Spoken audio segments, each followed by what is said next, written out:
Being a closer is kind of like that one Greek myth of the guy who pushes the boulder up the mountain every day and then gets crushed by it every day for all eternity. The redeemable part of being a closer is the coworkers you get, and oh boy do you always get a cast of them.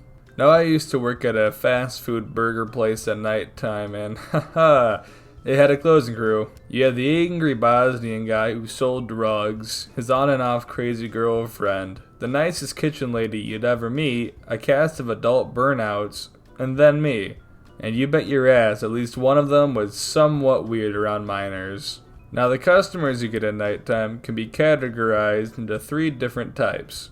Old people who shouldn't be allowed to drive, angry white women, and then stoners. And then from time to time, you get the crazies, and then guess whose ass always had to talk to them? Hey, thank you for choosing. What can I make? I asked for ranch, you gave me blue cheese. That's my fault, I guess. Pull around, let me get. Which one of you put blue cheese in here? So after that brief conversation with the wonderful man that made my eardrums bleed, I went to go grab some ranch for him, but I decided to mess with him while I was at it. I handed him 1 packet of ranch and then 1 blue cheese. Then I shit you not, about 10 minutes later, this dude, like no more than 20 years old, storms into the store, threatening to kill whoever gave him blue cheese. He then throws it at my poor coworker's head, and then stormed off, never to be seen again.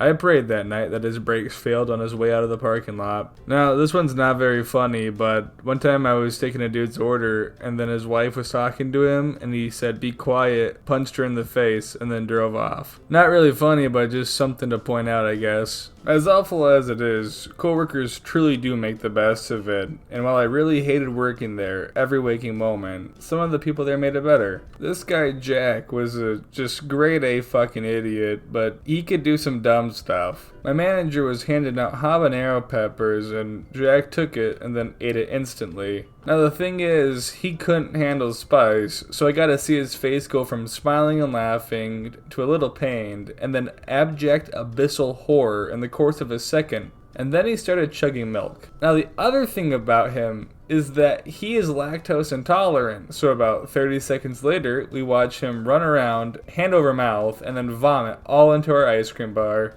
Coworkers, am I right? Now the last thing to talk about for closing is the managers. Closing managers are either the cool college kids who just want to make extra cash, or the burnout adult who hates their life. And where I worked, we had the burnouts. You ever been told to scrub the inside of a door at midnight after you just got done mopping the lobby the size of Denny's? Ever been told by a manager to break up with your girlfriend?